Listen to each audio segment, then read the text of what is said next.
Welcome back to the Gold Room, where we're taking our mining suppliers, mining service providers from the mic to the mine. As you all know, we're bringing co-hosts in to assist. No one wants to see my face in every episode. Mick, thanks very much for coming in. Mick Little, I'd love to know your life and times, mate. So where did you start? Where did you come from? Tell me a little bit of history and a little bit about your culture, mate. Well, mate, firstly, thank you for inviting us here today. It's great to be here and looking forward to sharing our stories and my story and seeing what we can do together to, with the co-hosting. I'm excited about that. It's something beautiful. I suppose I haven't really done before, but I'm looking forward to giving it a crack. Mate, that's one thing we keep hearing. Not many people have done it, but everyone seems to come in and do a ripper job. And look, thanks very much. You've been able to get a couple of awesome suppliers that are coming in to assist. So, and also a service provider. So that'll be ripper. Yeah, excited to do have a look at them and see them again, and hopefully have a beer with them at the same time. Yeah, beautiful. Right, mate. Rip into the life and the times of Mick Little. Okay, I grew up in Perth. My parents were both mission kids, so Dad was from Mount Magnet and Mum was from down Pinjarra. Okay. So they met at one of the missions here at Rossmoyne. I think not many people know about Rossmoyne having an Aboriginal mission there.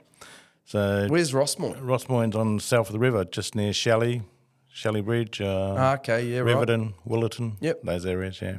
So it's right on the river, but they moved there from the missions from the regions and met, married, and haven't moved from there. They bought a house there. Both are passed now, but we're still at the house and everything. Yeah. Yep. So Dad's a Yamatji, which is on my side. His mother was a Nyikina person from Nookenhah, so up in Kimberley. So got ties everywhere. On my mother's side, she was from Pinjarra. Her grandfather was from Pinjarra, and other family was from down in the Bridgetown, Wadandi area. Look, I was born in 1967, so a couple of years off 60 now. Yeah. Got one brother, two sisters or three sisters, so we're a few foster sisters or stepsisters that came into the family that Mum and Dad looked after as well. That's beautiful. So we're one big family.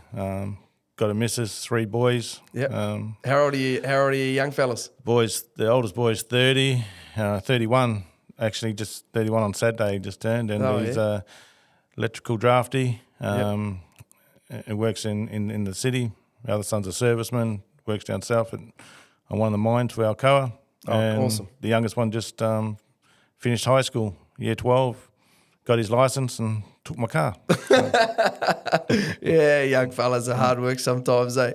Yeah, that's right, mate. But, they're all looking, and the young fella's looking for a job at the moment. So hopefully he's applied for Bunnings, which is a good start. Yeah, definitely. And hopefully down the track I'm looking at getting him into an apprenticeship, which we'll talk about a little bit later, I suppose. Yeah, beautiful. So you're a tradesman as well, aren't you? Yeah, I done my trade in 1988, 89. I'm a first-class welder Boilermaker. Done it for about 10, 15 years and decided to hang the boots up when, a lot of the safety started coming into it where it is important now, but back then it wasn't as important. You got the job done, and I started seeing health issues, in regards to, sniffing up. Welding alley. Yeah, everything's stainless, bloody mild.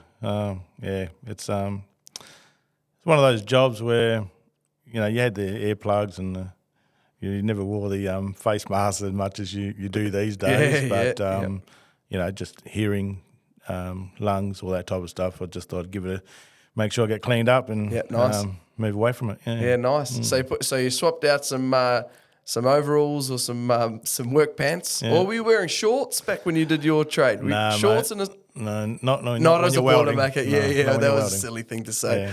Yeah, it's long sleeves, we'll leathers, cut that out. and hard, boots. Yeah, but it was good fun. I enjoyed it. I still dabble now and then. Yeah, okay. I taught my sons how to weld and that, which quite happy that they picked it up. Yep. Very good. So they do all my work now. So if I need something done, so yeah, that's good. That's why you have kids, mate, so they can bloody help you out. Yeah. And I went from that into a kind of needed something else. So I started working at a school, working with mentoring kids and into employment and that, and then ended up into an employment services kind of recruitment role. Yeah, so helped Indigenous kids, and not just kids, but people get jobs. Awesome. Worked in a couple of young, training programs where First Steps employment programs where you help the kids get jobs in retail and fast food. Yep. Which was about a 98% success rate. And, fantastic. Most of those kids I see now, they're in high-paid jobs. So, well done. Programs like that the government kind of sees to fund, or people don't fund anymore. It kind of falls by the wayside, and they don't get the recognition that they should. And because you're not for profit, so you don't make money on helping kids. I was one of the first Indigenous programs at Carlisle TAFE. So, really? We were the founders of that original foundation course. It was courses about everything about cars. So, cool. You learnt welding, mechanics, pressing, which led me into my apprenticeship. Yep. And I was lucky enough back then. It's very hard to get a job as a young Aboriginal man leaving school at year 10. Everyone says year 10, so mate. I went to TAFE for year 11 doing this course, and ended up picking up an apprenticeship. What are some of the sites you've been to? What are some of the parts of the country you've been to? My other history, I played footy a little bit. So did you? I travelled the country playing footy. So worked as a Boilermaker down in the southwest in Capel, down in Esperance, Geraldton. Beautiful. Before I ended up working in as an Indigenous mentor for BHP or for CCI Australia, actually, Apprenticeships Australia, helping and supporting locals into traineeships and apprenticeships.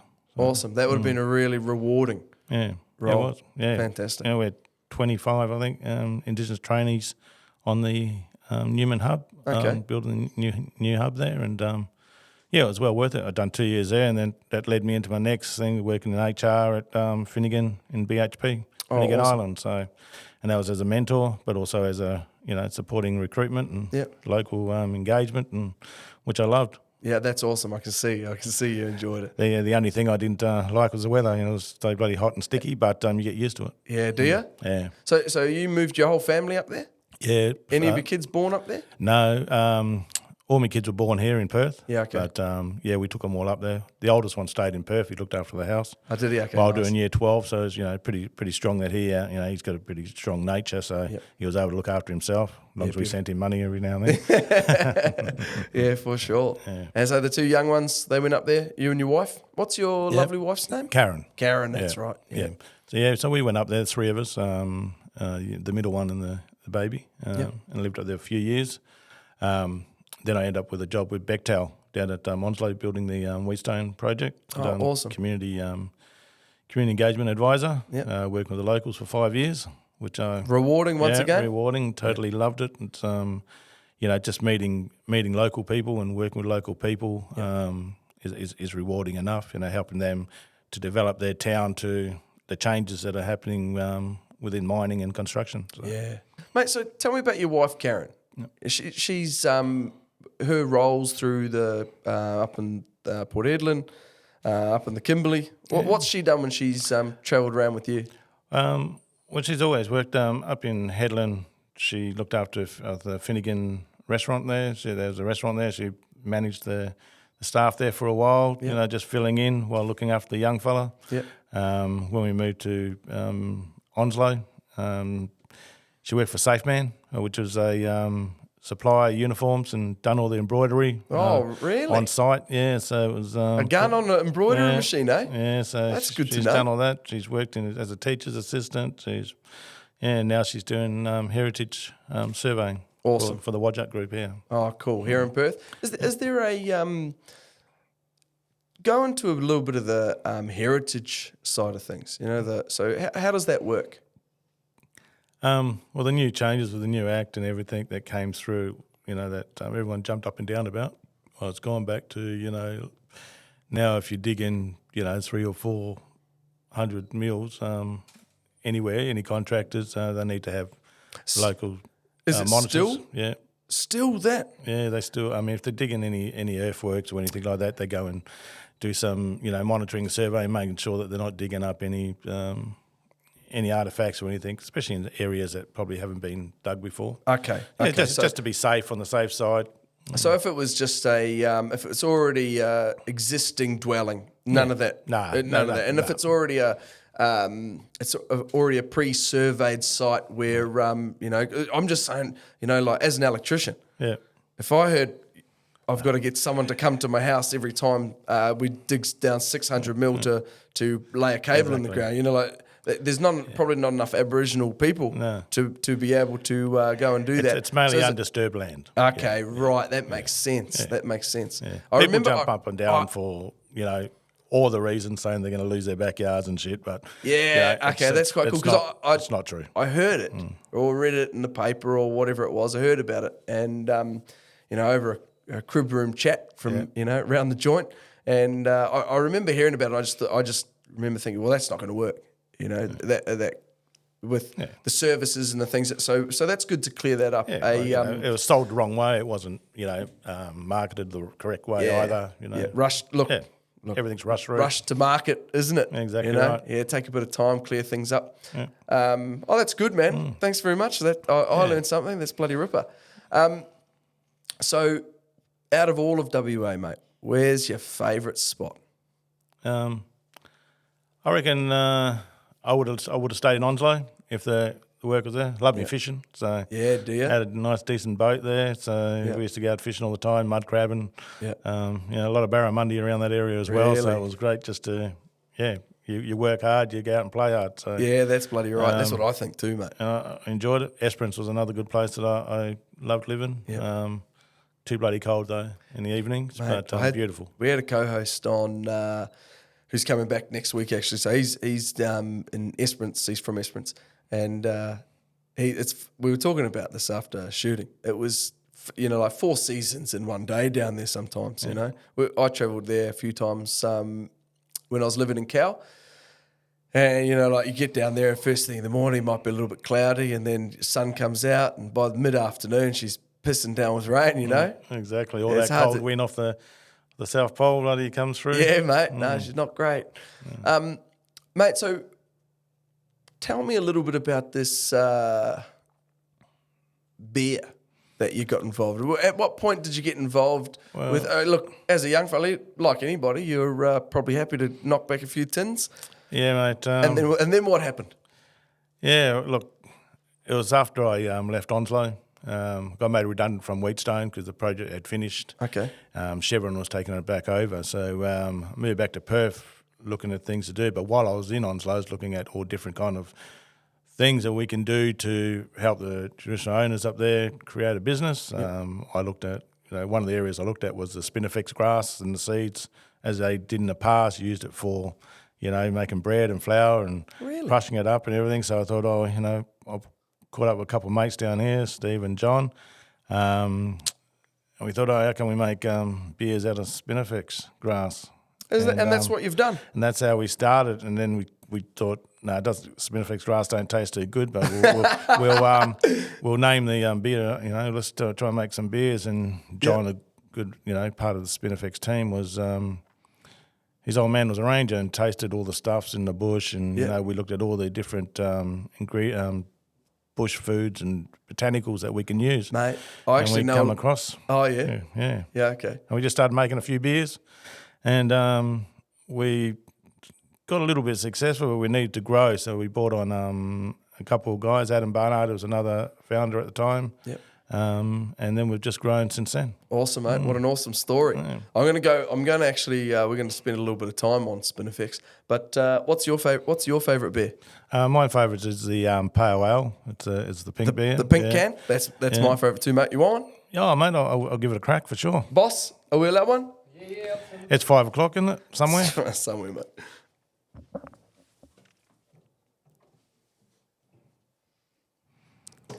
Actually, the story about the Spinifex is the Spinifex beer is we actually harvest it's got gelatin wax in it. Really? Yeah, that's the flavour that's in it. we harvest it, we mulch it, we send it away, distill it, get the oil, and then they put it back into the beer. Wow, that's pretty awesome. Yeah, so it's a bloody it's a great drink. I reckon this is the favourite. Cheers, mate. It's the only 5% we got. And it always tastes good. Yeah, it's just like cracking the first beer when we first started. Oh, mate, yeah, that's bloody ripper. I also like the bloody Kimberley crisp. Most people that turn up here, they like the Kimberley crisp, and and you guys also do a non-alcoholic as well, don't you? We do a non-alcoholic ginger beer. Yep. Which has got gubbage in it. What's gubbage? Gubbage is the Kakadu plum. Oh, true. It's highest highly in vitamin C. Really? So, it just adds a little bit of extra texture to it and gives you that little healthy kick as well, I suppose. Yeah, that's what you need, mate. Ginger's always good for you. Yep. With extra vitamin C in it, even better. Yeah.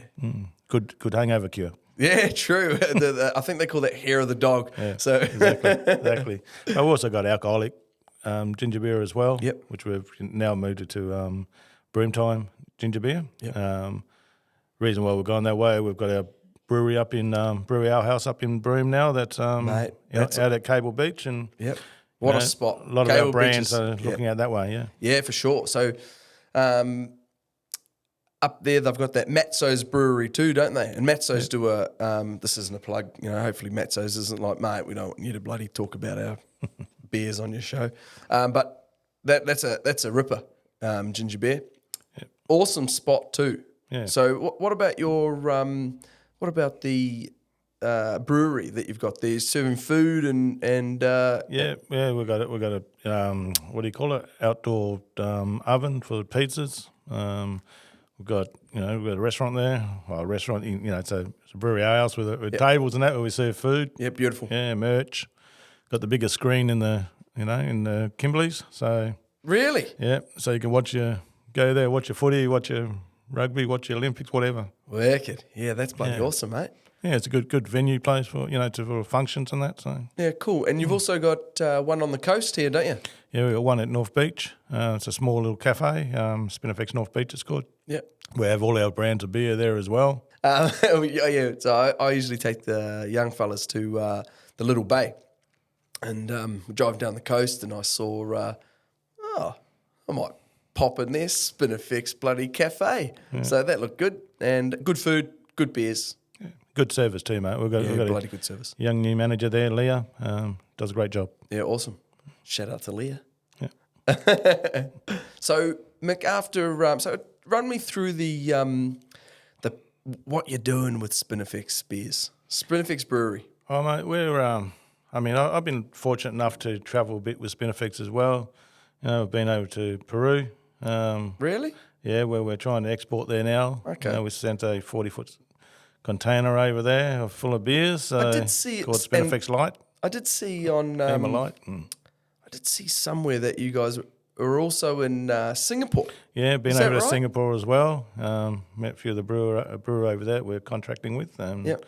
Yeah, so it's. So how do you go about? How does that go? If you're using native Australian material botanicals, how is the beer being brewed over there with the botanicals, or is it how does we've actually got a brewery in Nambalup. Yep. Outside next door to Mandurah, where we brew all our beers. Okay. And send them off from there. Oh right, but, so there's no brewing over there. It's all brewed here in Western Australia. Yeah. Oh mate, that's bloody awesome. All our ingredients, most of our ingredients come from Aboriginal suppliers. Awesome, throughout WA and Australia. So cool. It's about supporting local businesses. It's something would like to grow a lot more, and we'll see where it goes from here. Yeah, but fantastic. Beers change all the time. People change tastes. Mate, so it's like art. They say it's like art. Like one man's vision of art is totally different to someone else's. So there's some good craft beers out there. I was never really a craft beer fan, to be honest. I'm more of a gin and tonic bloke, But you've certainly got a bloody awesome array of beers there, and you should be proud of the team. Oh mate, a benefit. It's respect to the guys that produce it, our brewers, Yep.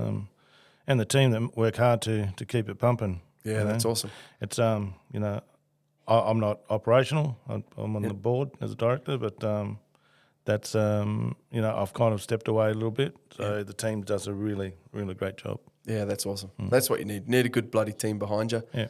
And if you've got a good team behind you, everything else flows on pretty bloody well, doesn't it? That's right. What are you doing now? At the moment, I'm still supporting, Spinifex. I support a few of the other little functions. I'm doing traditional owner engagement at the moment. Awesome. Which I love. Yeah, awesome. Actually, I get to travel a bit around the place, and there's always opportunities out there for, if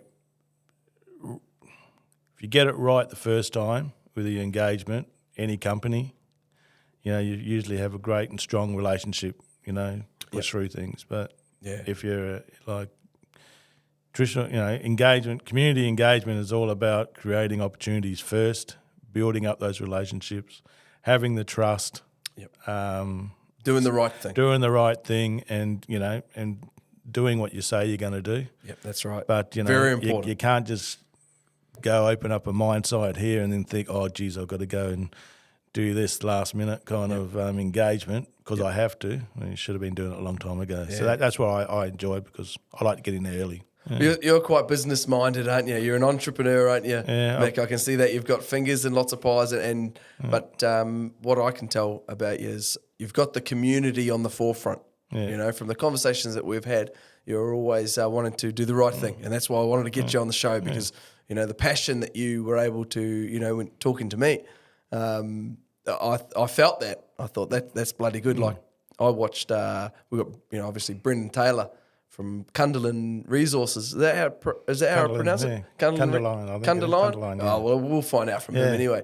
But I spoke to him on the phone a couple of times, and then he sent me his YouTube. He said, "Oh, Josh, you want to know about a business? Watch this YouTube video."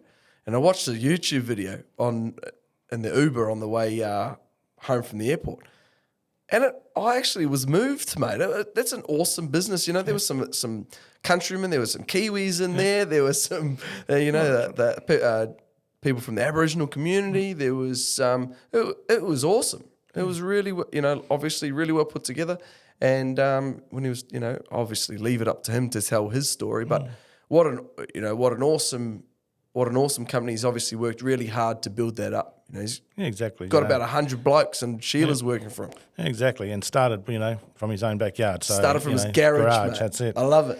I love it. Yeah, that's to watch him grow. It's great. I know his old man. I used to know his old man from back in the past, in the footy days. And So it's a good to have him on board tomorrow. Yeah, that'll be awesome. Mick, delve a bit more into your history, mate. I'm intrigued. Go tell me about your mum and your dad, and some of the morals and values that they taught you growing up, and even what you've passed on to your kids. Yeah. Oh well, Dad, like I said, he was a mission kid. But he grew up in Rossmoyne, and they actually put him through schooling there. He was one of the first Aboriginal kids at Carlisle TAFE Aboriginal College. Okay. I used to be a Christian boys' school then. A lot of the 10-pound poms went there as well. But he, through his, he was a league footballer for Perth. Yeah, played a number of league games for Perth back in the 60s and developed a relationship with people. And AFL? Yeah, AFL or Waffle. Yeah. And he ended up being a cabinet maker. So he'd done that for a number of years, done all the cupboards and everything in our house. And my mother, she was a nurse. So she left school from the mission, went to St. Jacob's College, or Ursula Frayne now, and ended up becoming a nurse. And she's done that for a number of years. Awesome. But what they installed was, the importance of working, looking after your family, and making a name for yourself, and respecting others. So, and that's something I think my brother, my sisters, that we install onto our families and our kids. I mean, beautiful. The generation now, if your parents are doing the right things, your kids should be doing the right things as well. Well, most kids, are following their parents' footsteps. Yeah, that's right. Leading by example, very important. Yeah. And, I think, my kids, I'm proud that they're all got a job. And the youngest one's just starting to get a job or looking at getting the job, but he's finding it, he finds it hard to, I suppose, leaving school and moving into the next step. Yep. I think is a critical step for a lot of Year 12s, understanding, understand the next steps of making a future for themselves and making a mark for themselves or where they want to go in their decisions. Yep. We can always we always push them towards what we think is best for them, but if they don't want to do it, it usually ends up not being done. So you usually got to let them make up their own decisions and let them drive whatever ways they want to go. Yeah. Sometimes learning sometimes from mistakes. It's the way it's done. Exactly. Look, I know personally I've had a few little troubles with my eldest boy, younger fella, and you can try and guide them as best you can. But, sometimes they've got to make some of these little silly mistakes, sometimes big, themselves, you know. So all you can do as a parent is do your best and try and guide them. And that's the same in the workplace, mate, So, these young kids are coming through, whether they're black or white, every kid needs a good mentor or a good buddy. At the workplace, someone's going to lead them and show them the right ways and the best ways to do things, the safe way to do things. So they enjoy their work. There's no point going to a job you don't enjoy. No. So I think that's on the high schools maybe a little bit to make sure that, they're not just concentrating on, who gets the is it HSC? Yeah, who goes to university? Who goes to university? Yeah, because there's we're dwindling in tradies, and great to see. It would be great to see that increase. Yeah. So maybe a few more TAFE courses, leaving school or early leavers or some things like that would be great for the mining industry. Exactly. Like we're always going to need boilies. We're always going to need sparkies. We're always going to need fitters. We need heaps of fitters. We do need some. We do need more of an emphasis put on things like that, right? Yeah, and I think also the trade schools. I mean the TAFEs. Back when I was going to TAFE, mate, the TAFE was full of people, full of leavers. Yep. Learning new skills, new trades, hairdressers. Boilermakers, welders, leckies, and yes, to have competitions that each TAFE used to have, like a sports carnival, where you play basketball against this TAFE and football against that TAFE. Those things don't happen no more. You used to have river cruises going up the river, just TAFE river cruises where the boats were packed. They were good days though. But now you go to the TAFEs, it's I know they're trying to get more people in, but I think the mining industry needs to open up better opportunities in regards to traineeships and traineeships and apprenticeships. A lot of mining companies look at legacies, what they can leave behind, what's positive. Yep. But I think, the life of a mining company is usually 20 to 30 years. So, it depends on the mineral too. Exactly. Like a gold company might be around for 4 to 6, might be a life of mine. Yeah, exactly. You just don't know. Exactly, but you got to put things in plan.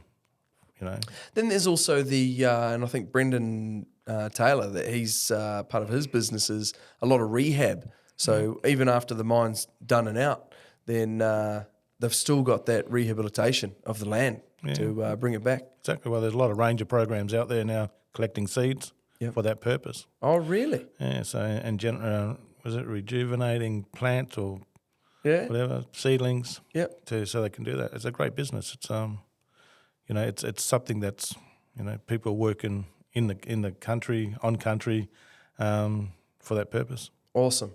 Yeah. Anyone anyone out there doing that? Yeah, there's quite a few groups out there doing it at the moment. Especially it's mainly the traditional owners from those areas. We've actually got someone coming on in a couple of weeks, and awesome bloke. He's a gold prospector, and he's 26, young fella, and loves being out bush, Mick. Yeah, good. Loves being out bush. He's got this crazy long beard, and it looks kind of like Forrest Gump. Oh, yeah. Yeah, good fella. He loves being out bush, loves it. Mate, that's what we do all the time. I mean, that's probably something I didn't say about myself, but, every time we can get an opportunity to go bush, we go bush. Do you? You go out prospecting? Oh, not really, not with metal detectors. We just go out and live on the land for, a few days at a time. Mate. Or we go up the coast and live on the beach. And it's great fun. Yeah, nice. So years ago, I think it was back to Rob Wally, he told me that the old Aboriginal fellas don't need a metal detector. You know this story? You know about this? No, keep going. Well, I was told, mate, that that the Aboriginal elders didn't need a metal detector. They just knew the way of the land, the valleys of a stream that had gone through. And after a big rain, after a big bloody deluge, there would they'd see a little bit of gold sticking out from the ground, and they'd just be able to go along. And that's how they did a lot of trading in the early days, trading with go into town and be able to trade some gold for some food or whatever. You know much about that? Is this for real? No, it's true. It's true. I know. I've known people that's found gold just sitting on top of the riverbed. Accidentally or like just looking for it. Yeah. Yeah. Okay. Yeah. The riverbed is the key, eh? Oh, the water's got to flow somewhere. Yeah. True. Wherever the water flows, the gold will flow too. Oh, beautiful, mate. That's poetic. That's poetic. Poet and don't know it. Yeah, that's it. Mick, so look, let's we've covered some ground, but what's a little passion project for you?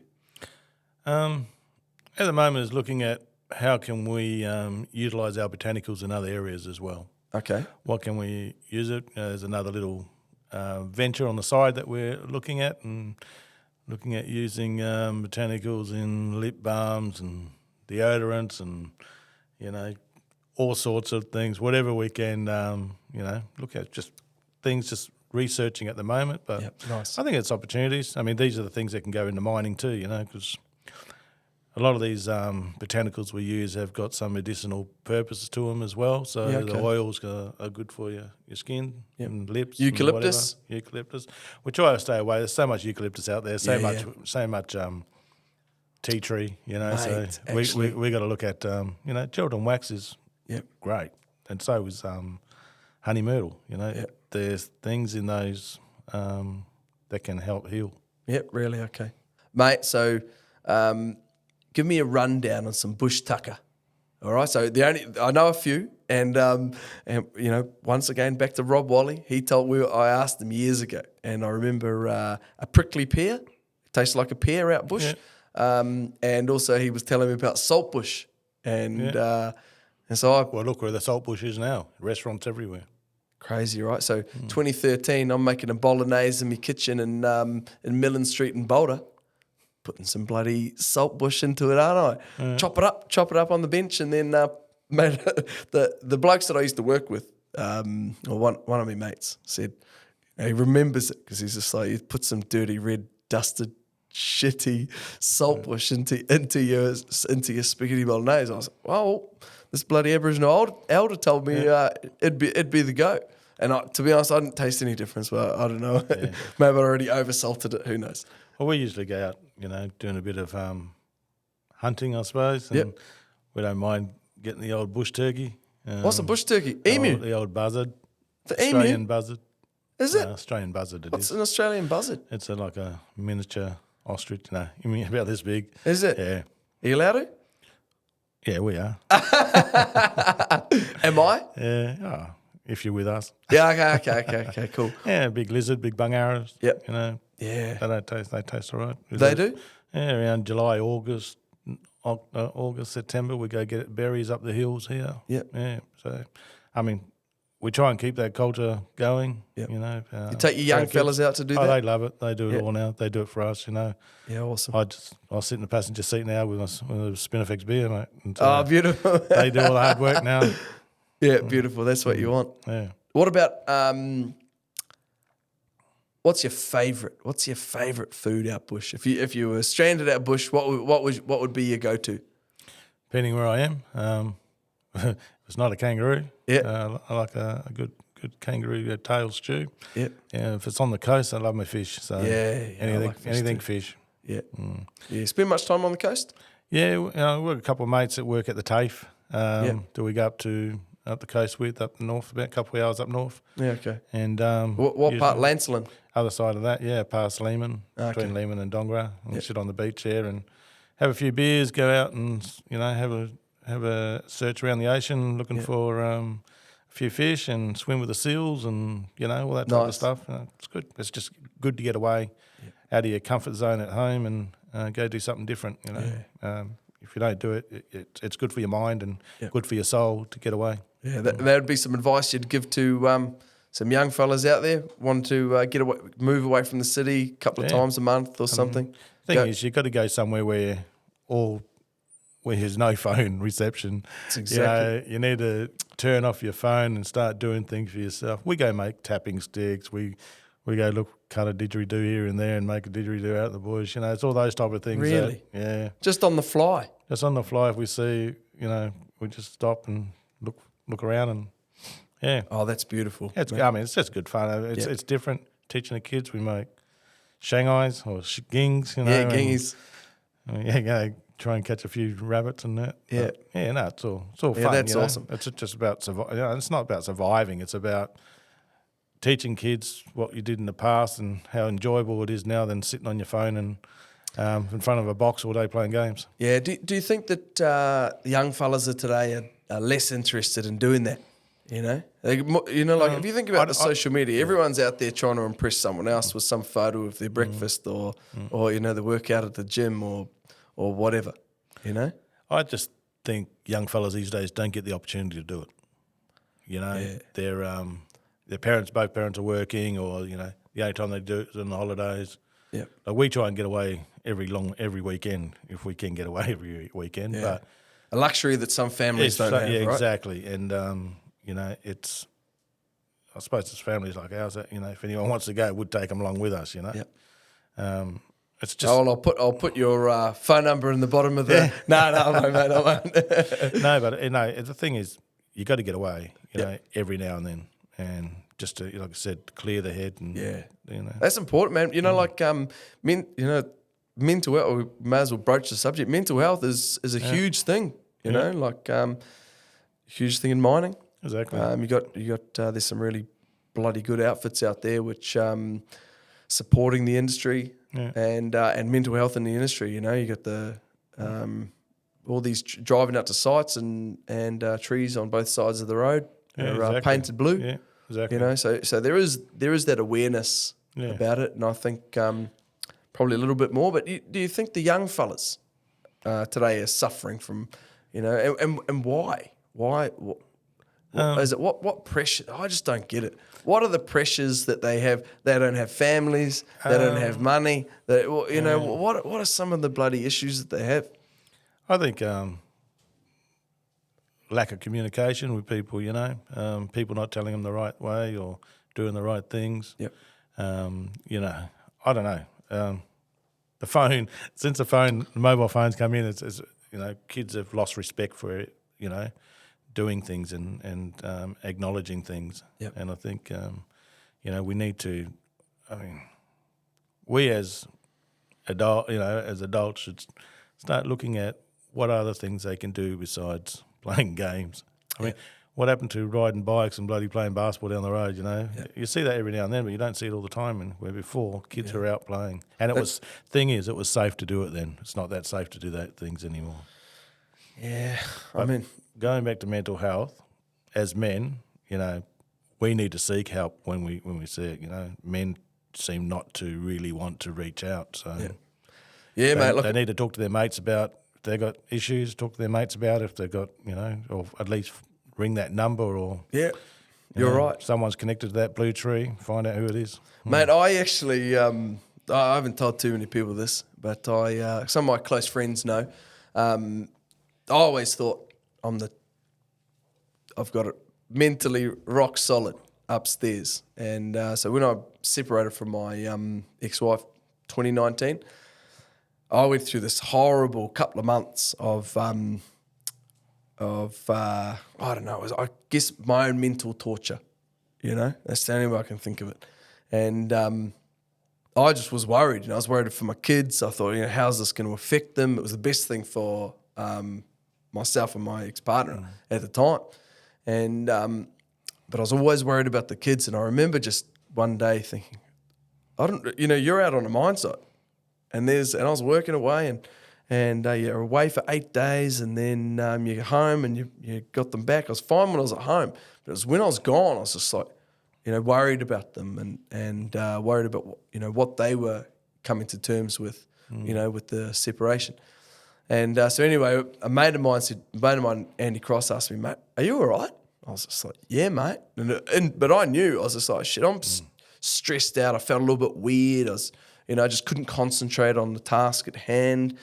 And so anyway, he brought me out this pamphlet, and he said, mate, go and give these fellas a call. And it was like an acacia, I think. And so anyway, I get talking to, you know me, I love a chat.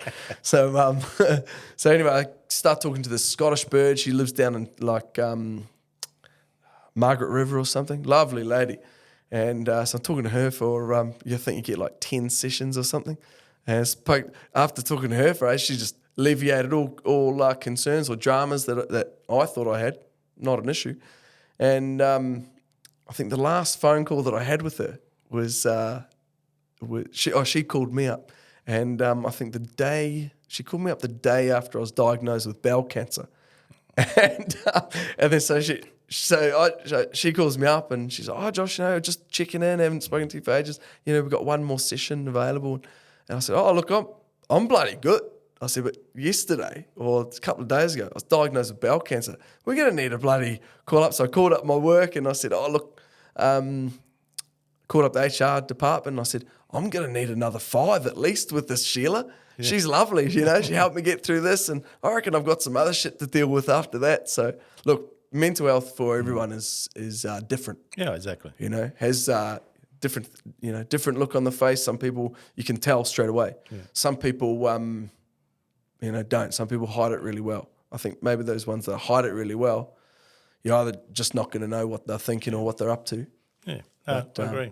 Yeah, I agree. You know, like I've gone through the same stuff. You know, but all the experience I've had leading up to that, when it hit me, after me telling people what they need to do, not telling them about giving them advice on who they should talk to and what they should do. Yep. I thought, well, I'm going through this, I need to talk to someone. So I reached out to my mates. Yeah.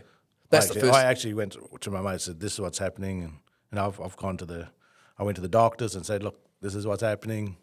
Yeah, that's awesome. And, you know, that's powerful. That's the first steps. You know, if you don't do it, it all builds up, and that's when the worst things happen. Yeah, that's right. Far out. I didn't think when we started chatting, I didn't think we were going to go down this road, but far out. That's awesome. Yeah. And that's everybody, you know. That's all men. Yep. Whether you're black or white, brindle or whatever, you know. Yep.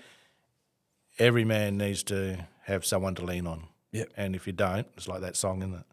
Lean on me. Yeah. Because, you know, you need someone, a good mate, or even if you don't want to include your mate, talk to someone you may know down the track that, you know, everything's confidential, or it can be or can't be, but at least you let it out, and that's the main thing. Bloody oath. People can then watch you. Yeah, looking after your brothers is paramount. Exactly. Yeah, that's what it's all about. Yeah. So, what would your advice be to some young fellas out there that are wanting to get into the mining industry, wanting to get into or you know, thinking about, what do I do after high school? You know, what would your advice be? Have a look around, have a break, experience a few things. There's a lot of these trade shows that go around where you can give it a go. Yep. Talk to people who are currently working up in these mine sites. Find out what it's all about, because you know, being away from home is not for everybody. And they're all different shifts. You got 1 on 1, 1 week on, 1 week off, or 8 and 6, and 2 and 1, 2 and 1, 2 and 2. You know, 4 and 1, 6 and 1. Have you heard about some of the oil and gas rosters where they're choppering them out to the rig? Maybe it's called the Norwegian roster or Scandinavian, 2 and 2 or whatever. Yeah, so they do like a 3 weeks on, 3 weeks off, 3 weeks on, 4 weeks off. 4 weeks off, imagine. Oh, that's the dream. Yeah. And they're on a couple of dollary dues more than everyone else. Aren't they? Exactly. Up there, but far out, you'd be thinking danger money. You'd be thinking, if one of those things go off out there, you got nowhere to go, sit down. Oh, mate, yeah, it'd be crazy. I'd love to go out to a rig. That'd be awesome. Yeah, I've done the training for the helicopter training to go out there. That was bloody school. I was probably 10 kilos heavier than what I was now. Trying to go through that training where they turn you upside down in the water and get out that window. Someone who doesn't swim good. Panicked a bit. Yeah. You didn't have to be saved though. You were able to undo the. Yeah. Awesome. One time it was I got stuck a little bit, but ended up opening it up.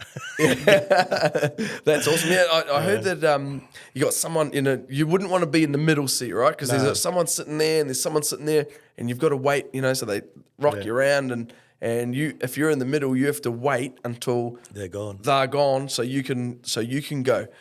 It would be hard, You wouldn't want to panic in a situation like that, and that's in a training situation. Exactly. Let alone a bloody real life emergency. Real life emergency would be.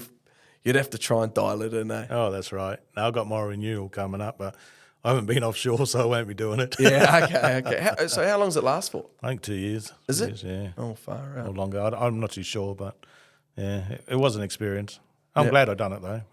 Because you just never know when that's going to happen. At least you still remember how to do it. Yeah. I guess let us know in the comments if you've done the course. Is it boys yet? Boys out? out? Yeah, boys out, something like that. Yeah. So let us know if you've done the course and what you thought of it. Would you do it again? And did you get to go offshore? Was it more beneficial for your resume once you had it? Obviously, it wasn't for you. No, the job I was doing at the time was hospitality. Though I was meant to go out to Shell, but okay. I'd left by the time I had to go out. So yeah, I know a couple of guys in oil and gas, and some of the stories they've told me. What an awesome job. Yeah, it's not just about the money. I think that the lifestyle, the more time with your family. Yeah. Give me your top 3 favourite spinny beers. WA Pale Ale. Yep. Latest one is the Kimberley Crisp. Yeah, and the XPA. You like the XPA? Yeah. It gives me more of a. It's like that. It's an XPA, but it reminds me of the Carlton Dry. And that's my favourite outside of craft. Yeah. Okay. Yeah, I like the Broom Bitter, and this one. What's this? The West Australian Pale Ale, mate. Oh, nothing more Australian than that. But one plug I'd like to give is the Australian Stout. If you like haven't it? tried it? I have, mate. It's like good. It's like a Guinness. Yeah, it's a meal without the calories. Exactly, but it's we use wattle seed in that too, so it's a nice, refreshing. It's not as thick as a Guinness. Yeah, sell a bit of it. I think we are. I haven't looked at the books lately, but all our beers, as a craft beer, you always struggle because there's over 450 to 500 other craft brewers out there. So, in a bit of competition, but, we're making our mark. And that's the main thing. Yeah, that's good. Yeah. I see a lot of your beers out there. Some of the Weddies that I turn up to, they've got your beers there. Yeah. It'd be great to see more mining companies, get your beers out there. Yeah, well, it's because 3.5%, mate. Yeah, well, most of our beers are 3.5%. So, any of the big players out there listening to this that want to ring our Spinifex office, we're always happy to share our beers around. Yeah, beautiful. And you've got something for our listeners too, Mick. A couple of bloody a little giveaway. You got a few beers to give away. Yeah, a voucher. We're a couple of vouchers for a couple of cartons of our mixed beers. Yeah, and, beautiful. We'll sort something out there with you, mate. Beautiful, mate. Thanks very much. So, if you've tried Spinifex, or even if you haven't, let us know your favourite beer at the Weddy, and even if it's not Spinifex, just jump in the comments. Tell us what beer you like, and we'll chuck you in the drawer and get you a carton or get you a couple of 6-packs, 4-packs, right? They're all 4-packs? Yeah, all 4 packs of Spinifex beers. Yeah. And if you're in Broome, pop into our brewery, our house up there, and also at North Beach. Even me? I've been to the North Beach one, but I certainly need a all expenses paid. flight to and accommodation in Broome, mate. Oh, mate, I'm sure there's a sponsor out there that can do that for you. Yeah, beautiful. All right. Hey, Mick, thank you very much for coming on the show. We covered some ground, mate, and learned a lot more about who you are and the significance that you hold to the land, and also your entrepreneurial zest, mate. I think that's awesome. I love that. You know, a little man with a finger in a couple of different pies. I think that's awesome. But the takeaway for me is you've once again worked hard. It's hard work, dedication, and drive that has got you to where you are today. And the fact that you're instilling that in your own children, and you know, I can only assume that they're going to do the same with their children. So that's powerful. Yeah. That's powerful. Thank you very much. Well, thank you very much for having me, and look forward to hosting with you with our next time. Yeah, suppliers and service providers. Exactly. Mate. Beautiful. All right, take care. All right, cheers, mate. Thank you. Well, thanks once again for tuning in to another episode of The Gold Room. Don't forget to like, subscribe, ring that bell, and also make sure you're commenting. Thanks, guys. Cheers.